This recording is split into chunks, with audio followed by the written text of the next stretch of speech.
Hi, I'm Marius from MWS Photography, and for the past couple of days I've been lucky to have the brand new Nikon D600 camera. Now the D600 is the smallest, least expensive full frame camera on the market with a 24 megapixel sensor.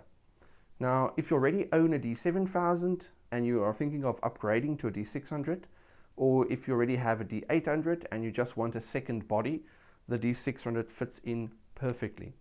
Now, the kit lens that comes with the camera is the 24 to 85 millimeter. I've got on the camera now the 24 to 120 millimeter f4. Now, if we look at the body itself, obviously this is a smaller camera than the D800, and if you have very large hands, as you can see, my pinky finger basically wants to come down below the camera here. So best bet will be to fit a battery grip on this body. Other than that, always love the way Nikon builds their bodies for the cameras, and the buttons, everything are always well placed and easy to access, so no problems there. So let's first start by looking at the body itself. Before we look at the settings, we can do a quick 360 view of the camera.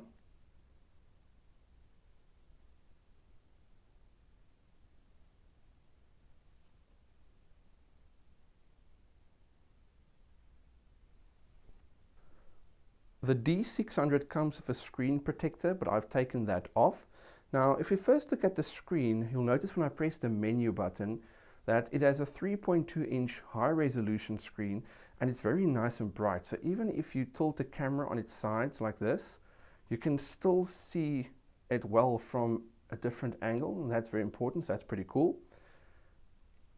Then we have here our normal menu, white balance, quality, ISO buttons here on the side. And this is where it changes a little bit. So if you already own a D7000 and you're thinking of upgrading to the D600, this can be a little bit of a headache. Now, if you look at these two buttons here, you'll notice the minus is here in the bottom, the plus is above it. Now on the D7000, those buttons are switched around. So if you're used to pressing this button to zoom into the image, when you're looking at it on the back of the screen, you're now going to zoom out of, and you're going to see all your images. So it's a bit of a headache, but something to get used to, but not such a big issue, but it can be frustrating at first. On the right here, we've got the same live view button as on the D800, and it looks like this. So I press it, it's going to turn on the live view. But now there is a dedicated record button on top of the camera, which I'll show you in a few seconds. So I'm just going to turn off this live view. Now the optical viewfinder will give you 100% coverage. Now at the top you will notice there is a dedicated little red button for recording videos, and I think this is a very good feature because your finger is always going to be close to your shutter, so now you just move it a little bit back and you can immediately press the record button if you want to start recording your video. Now when we look at the exposure dial on the left, you'll notice that there is a little button right here in the middle. And that is a very cool feature because on the D7000 it's very easy to accidentally turn this dial. So you will be working in manual and then the wheel will turn and next you'll be in aperture priority. So now you can see this button, it cannot turn until I press down that little button and then I can move it to aperture. So it's actually a very good, cool safety feature they put in there, and I like it a lot. Now while we are looking at the exposure dial, the minimum shutter speed of this camera is 30 seconds. Now that's normal, but the maximum shutter speed of the D600 is only 4,000ths of a second compared to the D7000's 8,000 of a second.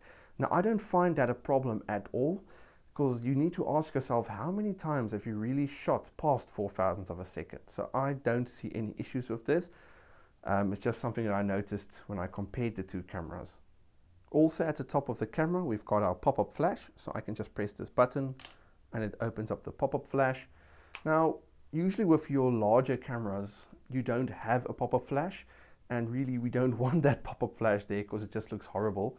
But with Nikon, you've got your creative lighting system. So I like the fact that the pop-up flash is there. So now I can use my speed lights off camera without the need for my pocket wizards if I don't have them with me. So I find that a big plus point that the flash is also there, the pop-up flash. Now at the right side of the camera you will notice dual SD card slots, which I love.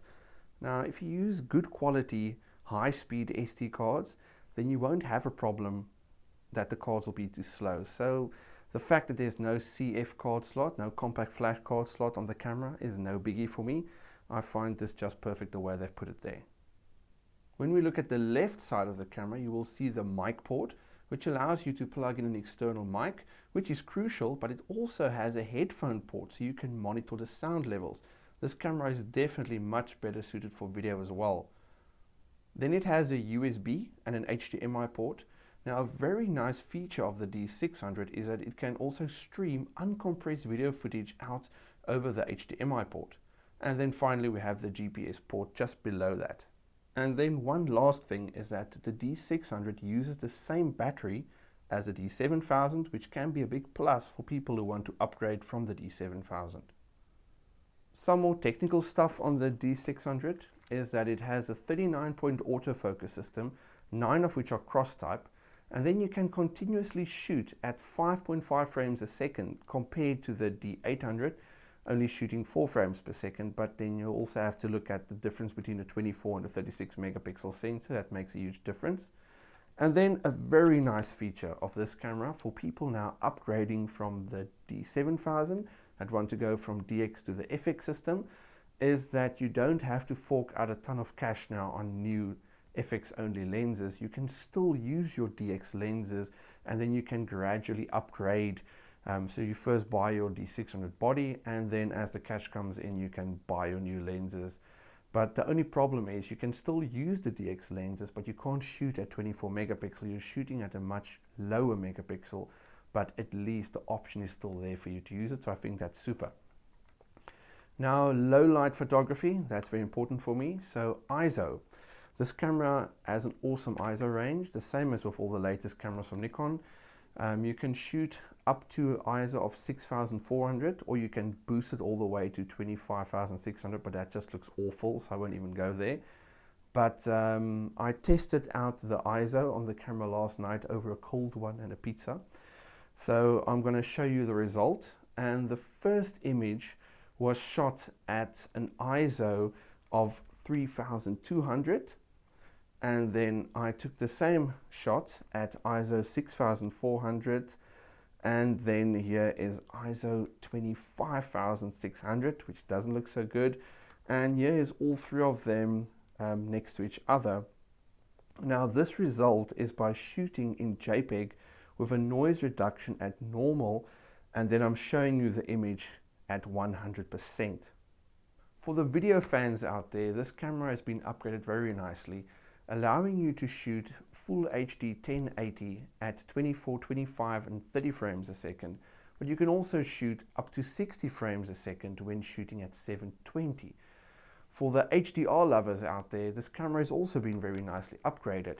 On the D7000, it allows you to shoot 3 frames up to 2 EV steps. On the D600, you can also shoot 3 frames, but now you can shoot at 3 EV steps, and that makes a huge difference in your highlights and shadows. So this camera will be better for your HDR work as well. Now time-lapse photography has gained a lot of popularity these days, and on your D7000 you've got an interval timer, and on the D600 as well.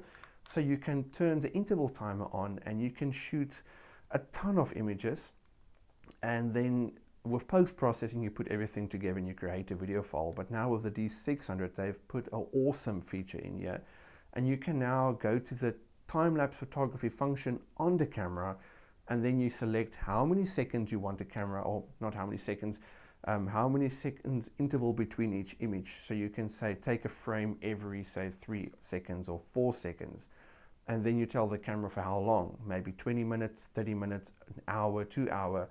And then the camera will tell you this will now deliver you a 20 or 30 second AVI file. So then the camera actually takes all the pictures and creates a video file that you can play directly on the camera. And I like the way this is moving, because now this camera, coming back to HDR, has also got an HDR option here, but I haven't played with it yet, so I don't know what the results will be on that.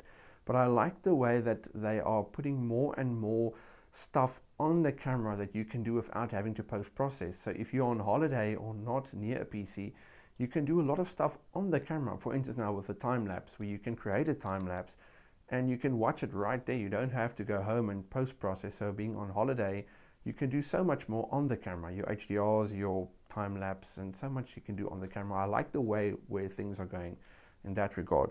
So here's a quick, I think like 20-second time lapse that I took yesterday. The sun was a little bit brutal, but I think it came out okay. And then earlier on today, I took another one, this one right here. And then I decided I want this to be a little bit more spooky. So then I also created this one, which I used as the picture controls to make the image black and white, and then I just shot it again. So yeah, that's just some of the info on the D600, and I hope you enjoyed this video, and if you did, please subscribe. So then I'll see you in the next one. Bye.